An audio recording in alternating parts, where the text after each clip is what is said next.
Hello and welcome to the Every Other Saturday podcast for episode 3, covering the 21-22 season so far. I need to stop saying that. I keep butchering it every start of every episode. But thanks for joining us on this one. Today we're going to do the league predictions, but we're going to put that back to next week. So stay tuned again next week to hear about that.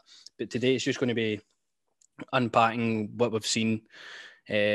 Reporting with Rangers. Obviously we'll talk about the Arsenal game, we'll talk about a few other things, Champions League draw, and then players' contracts and outgoings and ingoings and stuff like that. So if you do enjoy the podcast, as always, please like, subscribe to the YouTube channel and share it around if you're listening anywhere else. So we'll keep this one as short as we can because it's sweltering in Scotland currently. We need to enjoy the heat, but of course, we need to get the podcast underway. The first thing I want to say is Rangers' statements today have really brightened my day up with fans being back at the stadiums.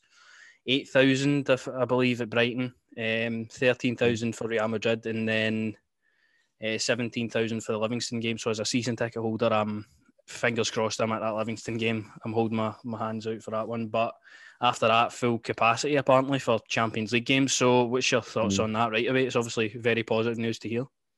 Thank God. That's my thoughts, mate. Thank God. It's been too long. I just think about in America and apparently how far apparently they were behind us in this whole COVID thing, and they're already open. Everyone's seems like it's open over there. I'm watching all the UFCs and I'm seeing fans packed in stadiums, so I'm happy to see. Even with the Euros, you've seen down in London and that. So it's good fans are finally back, man. Exactly, because we've seen it around everywhere. And my question to you is, were you happier when you seen Jeff Hardy come out to no more words, or were you happier when Rangers put these statements out? Probably when Rangers put these statements out, mate. Jeff Hardy's a close second, though. Aye, close enough. Positive news, and hopefully everybody that listen gets to go to the games in some capacity, myself included. So holding out hope for that. But there was 2,000 fans back in Ibrox for the Arsenal game the weekend there. I was able to watch this one and I was impressed with what I saw in the first half. Second half, a lot of changes, second sort of string players and stuff like that, but still done a decent enough job against a good team like Arsenal. And did you see much of the game yourself? I seen the first 5 minutes and then my signal went.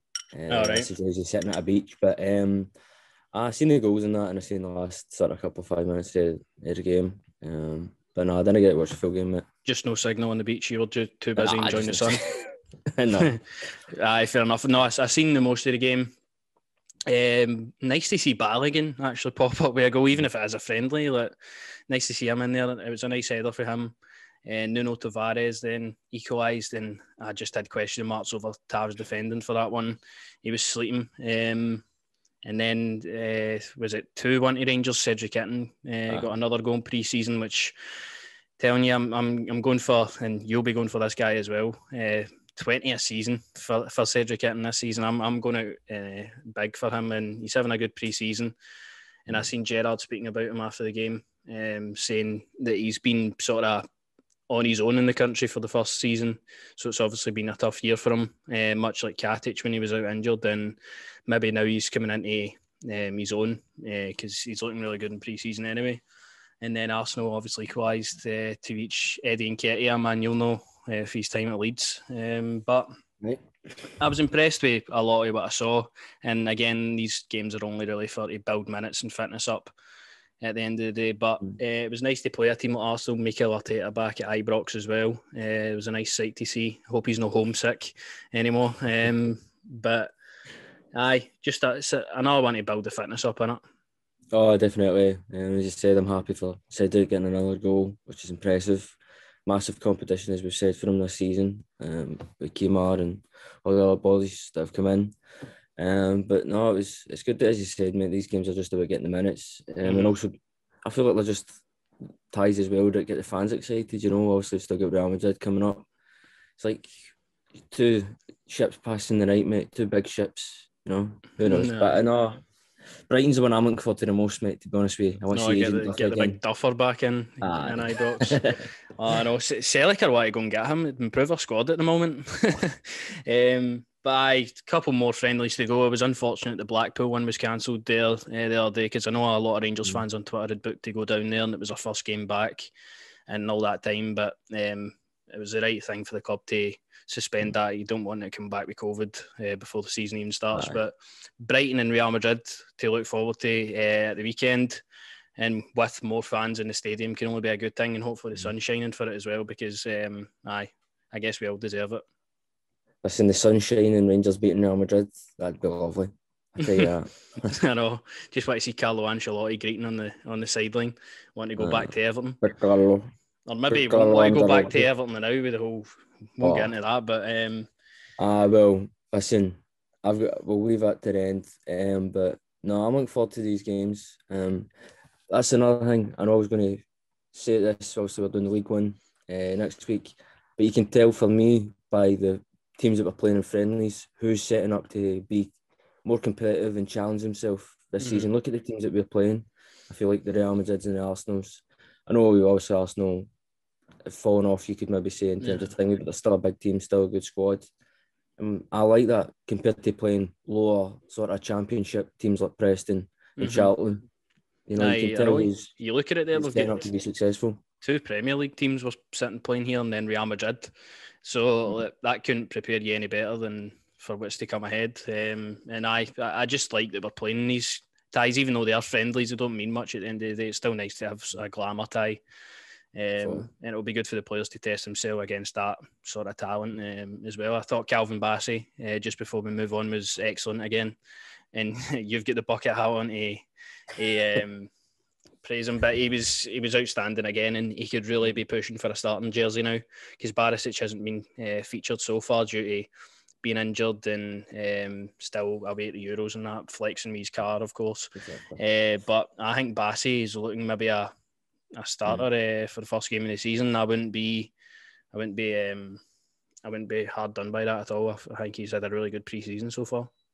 No, I wouldn't be hard done by, as I say. I've always been a big fan of the guy ever since I've seen him play. So, as I said to you, everyone's going to play their part this season. Even Cedric. So it's just good to see them having good performances early on, and hopefully positive season for the lads. Exactly. Couldn't have said it better myself. And then Gerrard's interview after the game, he touched on, we had Tavernier in the midfield and we had Patterson at right back, and he was asked, is this something you want to do going forward? And he said, aye. He's like, he can't keep the two of them on the bench. So maybe going into the season, he said he would like to experiment with different formations. A 4-1-4-1 came up. And other ones as well, where maybe Tavernier's pushed out to a wider position on like a wing, and Patterson's your right back. Does that fill you with excitement? Because as soon as I heard them say it, I'm like, oh my God, this could be good.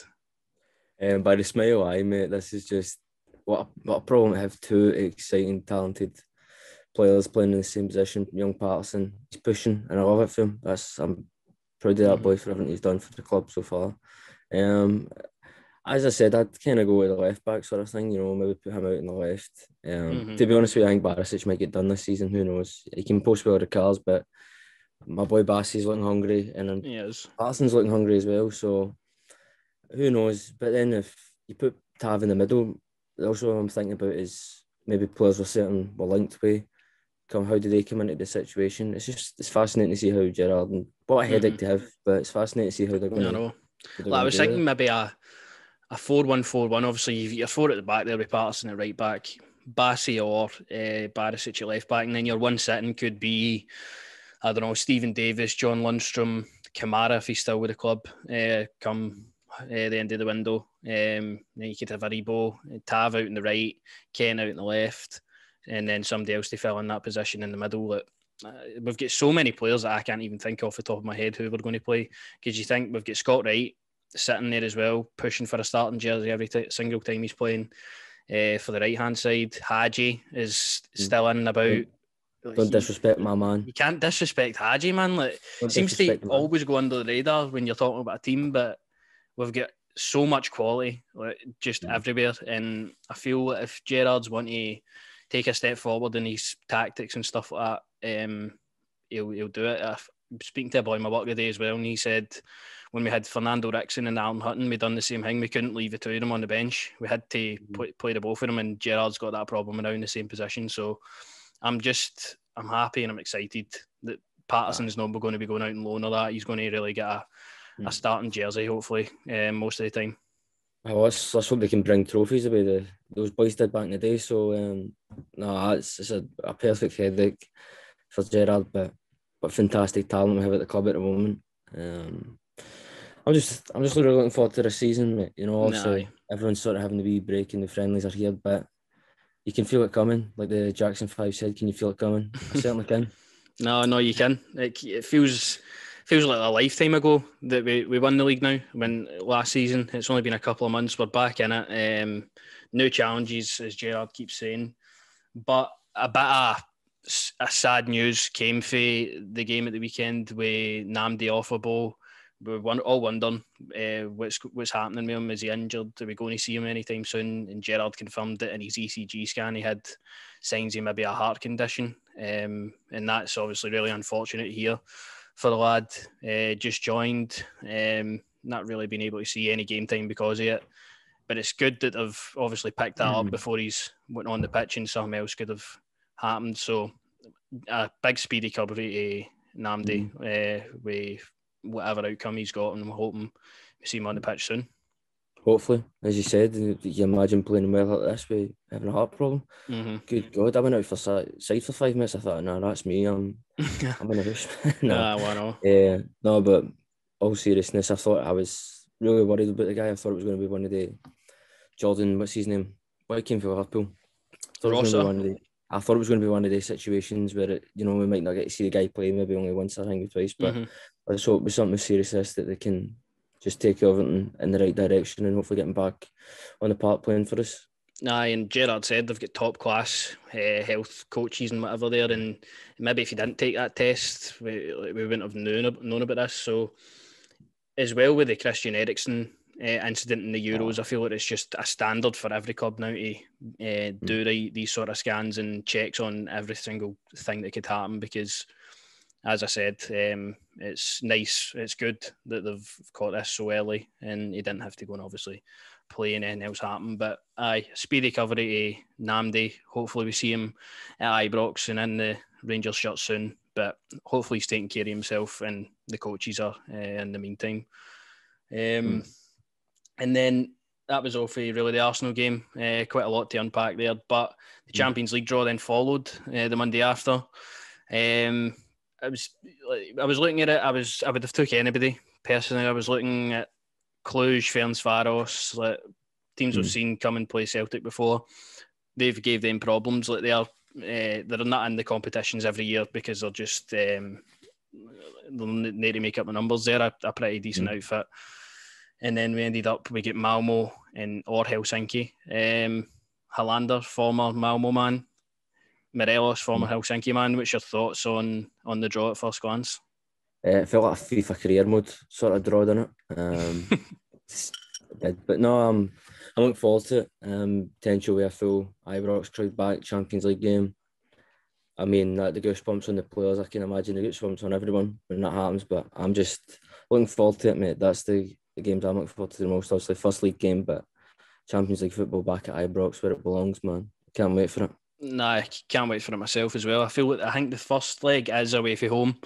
It's either on the 3rd or 4th August, and then the return leg, which, as I said at the top of the episode, they're hoping to get full capacity in for that, and just fingers crossed that we can make that happen. But Malmo and Helsinki, I feel like they're both quite deep into their season so far. I think they've played about 10-15 games each into their season already. So they're going to have the experience over us. They've been playing for a while, and I expect maybe Malmo to go out and that's where we play here.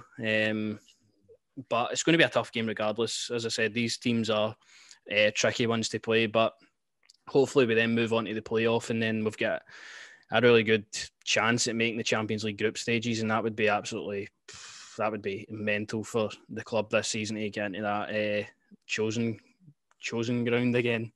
But looking forward to the game, and I'm even more buzzing for it now that we might have a full house at it. Especially, I like the return leg being at Ibrox as well. I prefer a home return leg because then you can. Away goals are done, aren't they? Honestly, I'm not sure if away goals are even in this. In I the don't think qualifiers, away goals are done this season. So so I think it'll be settled on penalties, extra time then if it goes that far. But I expect us to still look convincing here. but that's the thing that annoys me is, all right, you take away goals. What's the point in doing 2 legs then? What's the point in that now? I know. It's Is just it just the one game knockout? I quite liked it last season the way they done it through all the pandemic and that, where we just played one game and then we progressed. Who did we play again? Lincoln Red Imps. We played Galatasaray for the playoff, but we played one game at a time. William 2 was in there as well, but instead of playing the return leg, because I remember the leg at Warsaw one, we had a good 0-0 out there, brought it back to Ibrox, and me and you were there, seen the Robin Morelos scored in that, but the 2 legs are back, no away goals. It's going to be a bit different, but as I said, I'm looking forward to it, and I feel they'll offer us a challenge, but I feel like whatever we've got, we can deal with teams like this. We've beat much better teams in the Europa League over the years, and it's going to be a step up, of course, for the Champions League, but I expect everybody in the squad to be able to handle that step up, and especially with Gerrard, he's been there, done that. He's going to know what's required here. Absolutely. And speaking of Morelos, when will he be back? When's my boy back? See, I don't know if you follow his wife on Instagram, but he was just sitting Colombian dancing, and I don't know when he's back. I think he's over there for life now. But hopefully next week at the latest, because we'll need him back. It'd be quite fun if Gerrard took a private jet and just grabbed them. Just grabbed them. Mission Impossible style, right up behind him, takes him on a plane. Because we're going to need him back for the Champions League qualifiers, because who would be without Balogun, Roof, Ryan Jack? I've still not heard anything for him. I don't know what's happening with him. I'm really worried about Jack, man. That's the one I'm worried about the most, man. So we've not seen him in any squads for pre-season or that, and we've not really heard much about him, so just need to wait and see with him. Roof, Kamara, Balogun, they're all suspended for that Slavia game, so we're going to be without them when we're going to need players like Lundstrom, Veerman if he does sign, who we'll go on to next, but we should have enough even without the players to. I reckon the power of the Yanis Hadji will come through again.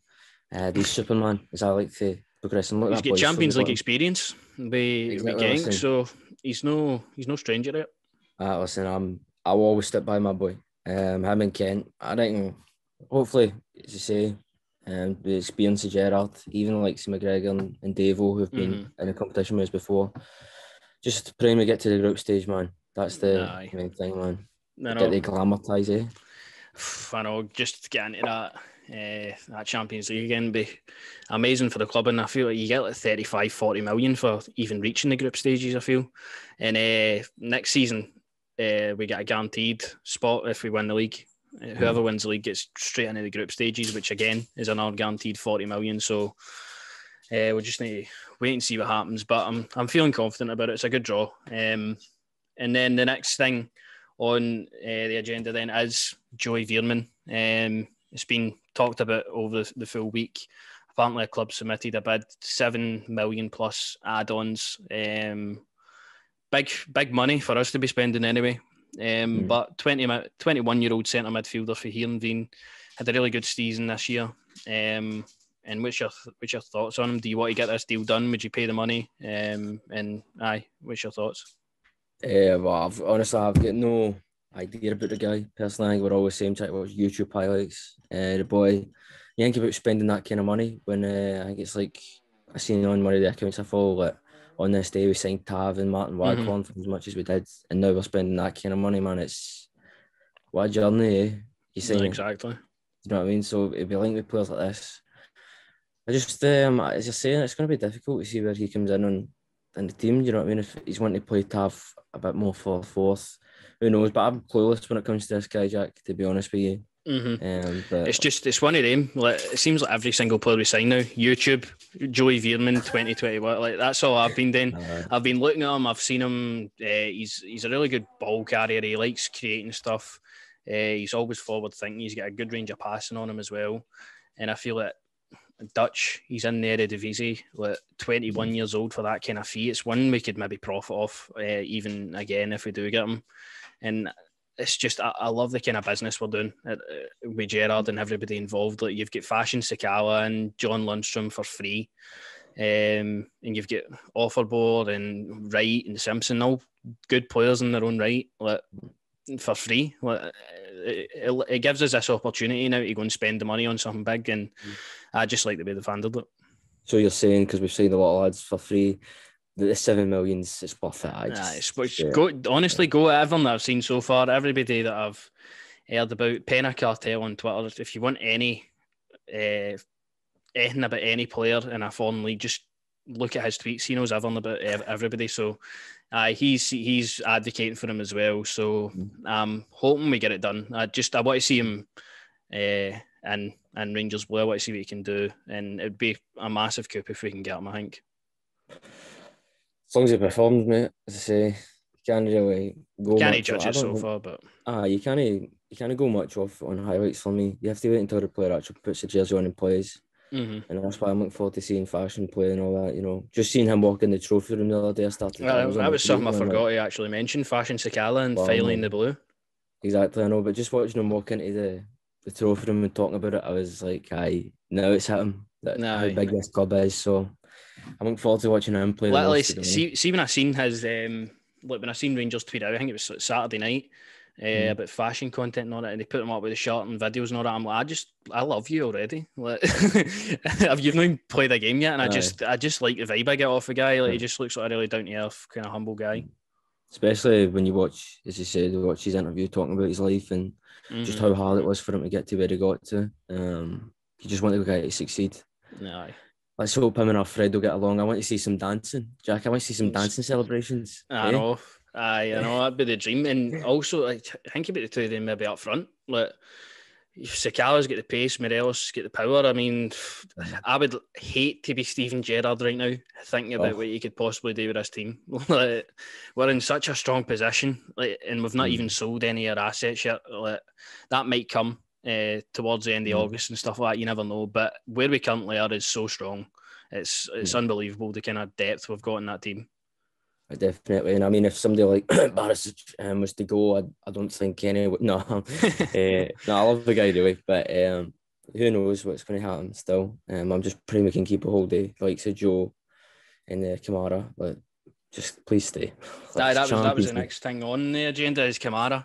Still not signed a contract yet. I think his contract runs to 2023, so we could maybe still be all right for this season. I don't know if he wants to obviously experience something else though, but he's at that age. He's 25. He's just about to be going into his prime. So if he spends the next season maybe with us at the Champions League, he'll get a real big move if he impresses again. He's impressed already on the Euro stage. Who's to say he can't stay with us? And if we get into the Champions League again, impress. I'm just praying he stays, because I think it's just going to be such a hard position to fill again. Although we are looking at Veerman, and maybe people could look at that and be like, right, he is going to be the replacement for Kamara if he goes. I don't know. I just feel like Kamara is going to be really, really hard to replace for the amount of money we might get. You can't. I just think you can't replace him. I just think what he does is so important. And come on, who's going to take cover pictures than Kamara? Nobody. So nobody. To be honest with you, I know it's kind of a thing to say it, but I could see him going to maybe a club like Dortmund. I could see him going sort of there, because they are scouting a lot of young, talented players, as you look at Sancho's and the Haalands, and they turn them into superstars. Who knows? And he is proven on the European level, both for his national team and for club level. So, I don't want him to go anyway, but if there was a team like that to come in from, I don't know if he would. Again, and it's all about what Glenn Kamara wants to do at the end of the day. If he went and took a transfer to Brighton or Watford or something like that, I'd be disappointed. I'd be really disappointed because we've watched him for 3 seasons now. We know the quality there. He could go and play at the top of the Premier League or any league if he wanted. That's the truth about Glenn Kamara, in my opinion. And it's just that one. I want him to sign a new contract. I don't want him to go. And if he does, I would like it to be for at minimum 20 million. That's what I would be looking at. I feel like he's, again, such smart business for Gerrard and that. 50 grand we signed this guy for, and even if he does go for 15, 20 million, like, you look at the profit in that, it's mental. No, it is mental, but it's the same. I just want him to stay. And also, we're going to touch on him, I guess, now, but the main one for me is Connor Goldson. Lock him in a room until he signs it. I don't want him going anywhere. He's not leaving. He's not going anywhere. Oh, because that's him. Last year his contract now.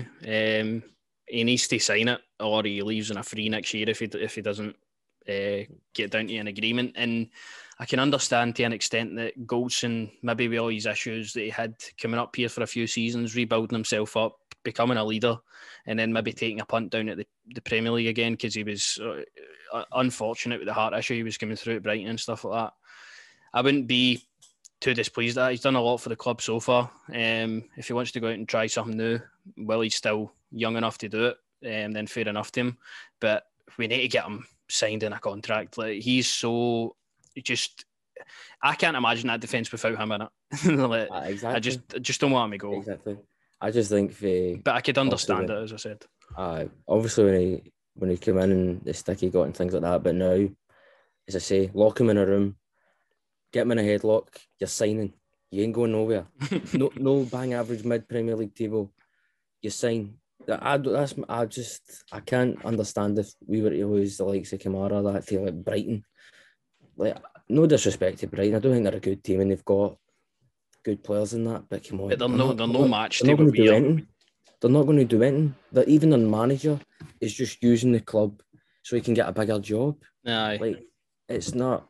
Come on, man. You've got to... Do you think maybe the players that would take that move feel like that? Like, if I could go to a team like Brighton, maybe not with the best quality in it in the Premier League, but I feel like I've got a good quality, then go down, impress for a season, get a bigger move. Do you think maybe that's in like Glenn Kamara's mind if he does that? But my argument to that would be, well, if you're thinking like that, stay with us. Look what you've done so far. You're part of history now. Nobody can take that away from you.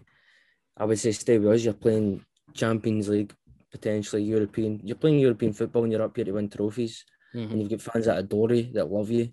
They'll be honest with you at times, and then sometimes we'll say stupid stuff. Yeah. It happens. But I just think don't go to these bang average teams that obviously the league's filled with money, but at the end of the day, I go back to what Haji said his dad said to him, do you know what I mean? The trophies will last more, the memories of all that will last more than the money. So stay and win the trophies. As we've said time and time again, that league that we just won there, that'll be, the players will always remember that for the rest of their lives. Like, you think maybe taking a move down to somewhere else. Like, I seen Josh Windass was doing a Q&A on Instagram, and he was like, what's your regret about our best time or our worst time at Rangers or something? He said leaving. And that explains it all to you, because I feel like a lot of people are that. Aye, for me, it was good. It was glad to see him go. But good lad in that, but aye. No, but that's what I'm saying. You could do that. You could go, all right, cool, I'm going to go and sign for Brighton. You sign for Brighton, and then you miss that buzz, that atmosphere. You get Ibrox. No. Even away. Do you know what I mean? 8 o'clock down at Perth. Rangers fans are there. Singing to the first to the last. Literally, minute. there was, as I said about the Blackpool game, there was so many fans going down to watch a friendly in Blackpool. Exactly. Like, where else are you going to get that? Exactly. If you go to Brighton, what you're going to get? What Brighton fans away at Charlton or something, and they're not half even watching the game. They're on their phones. And maybe a prime example of this whole situation is over the road at Celtic. Christopher Ayers just basically sealed a deal to Brentford. And to me, he was always a decent enough player to go and play somewhere abroad. He's still young. And Brentford, to me, like, if I was a Celtic fan in that situation, I'd be like, that is why? You know what I mean? Like, obviously, I would leave. You'd want to leave Celtic now, but even Brentford, like, it comes into the discussion that we're talking about. Like, it just seems like this guy was being touted to go into AC Milan and all that last season. Like, now he's at Brentford. I don't know. He performed against them. He performed against AC Milan. If we take the bias hat off now, but he did perform against them, and I could see maybe when you're looking at Brentford and how kind of their model and what they do. I think him and Pontus Jansson at their back, that's going to be a solid partnership to keep them up potentially. But he could have got a bigger move, as you're saying. I remember when he was playing at Kilmarnock and things like that, you know. No. So I mean, I don't know. It's just that one. You don't want to do that, you know, because he could still potentially get relegated by playing Championship football, and then, you know what I mean, while Celtic potentially could be playing European competitions. That's what I'm saying. No, the attraction up here is Europe, as it'll always be. You can play Champions League.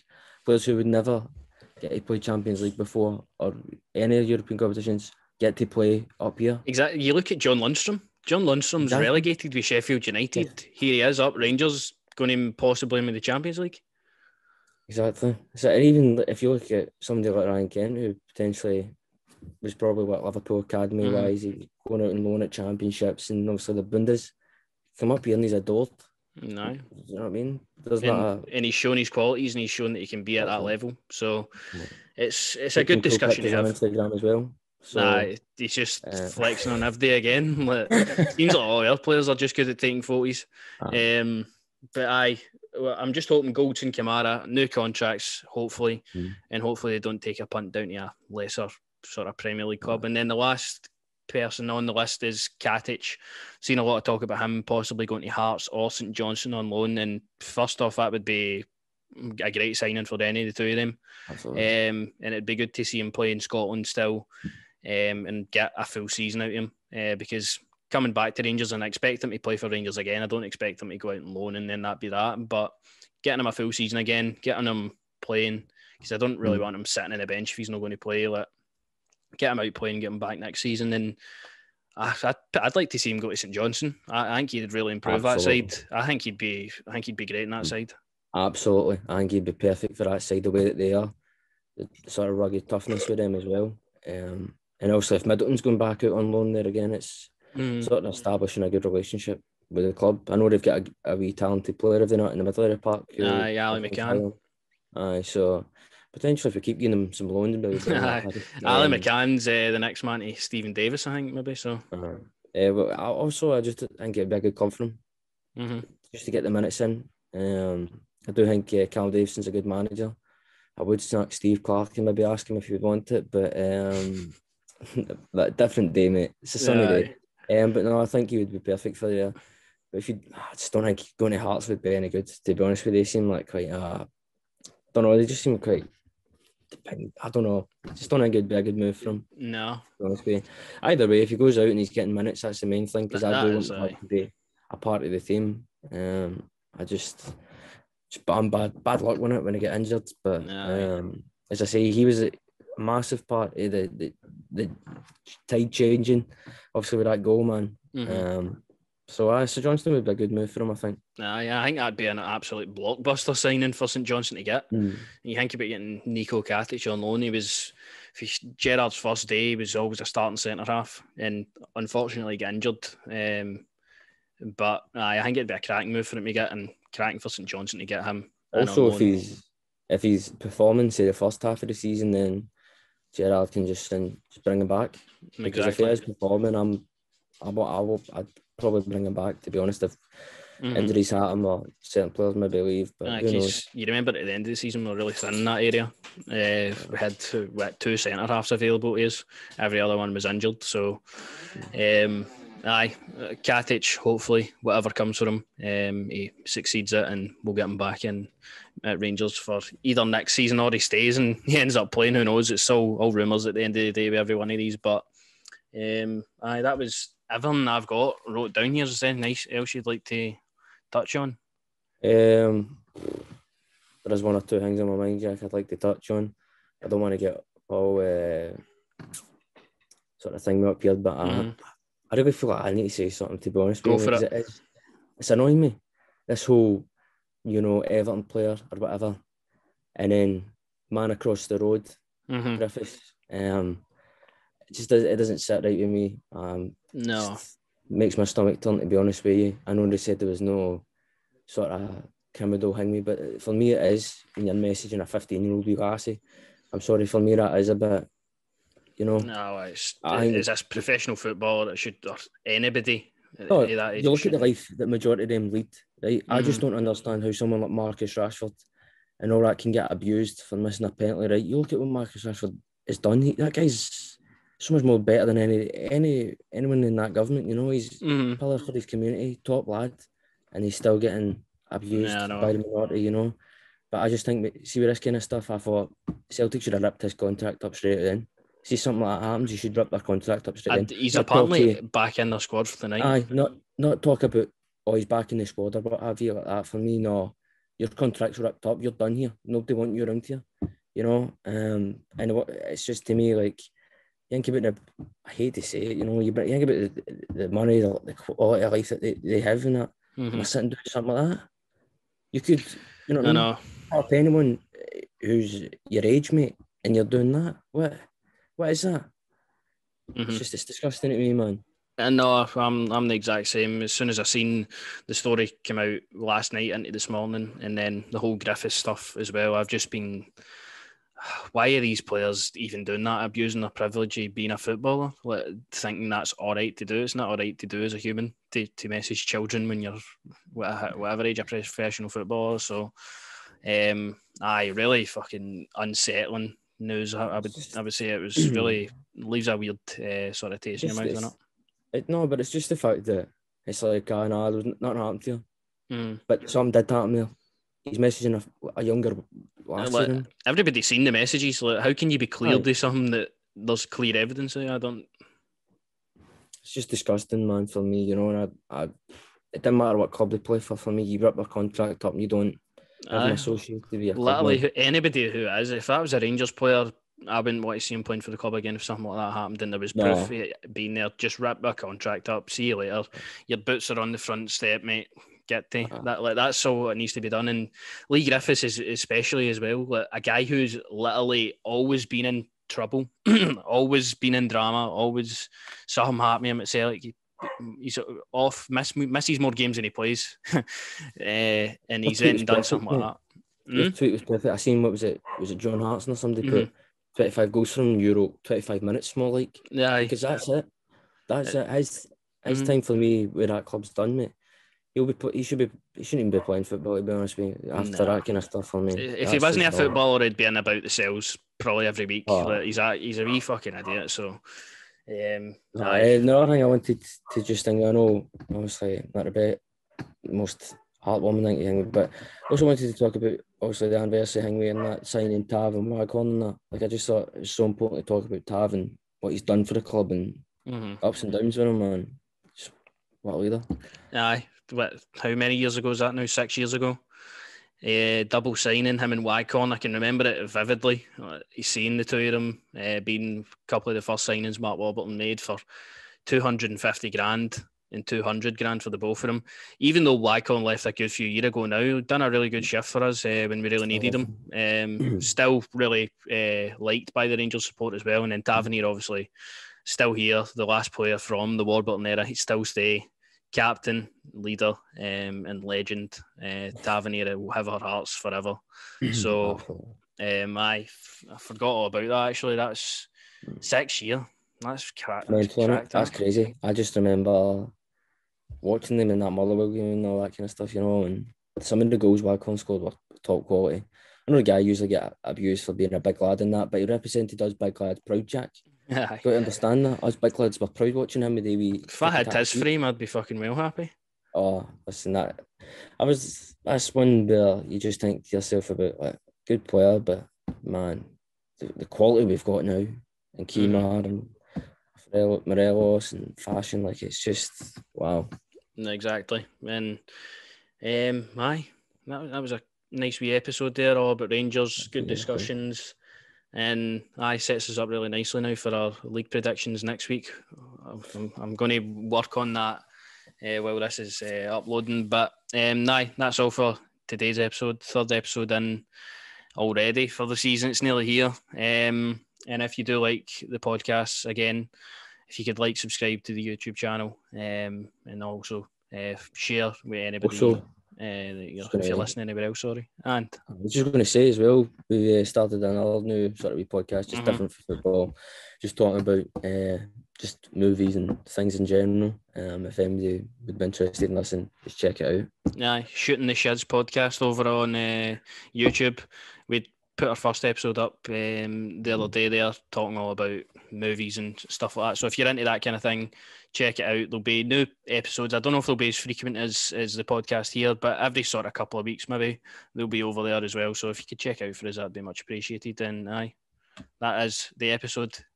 Cheers.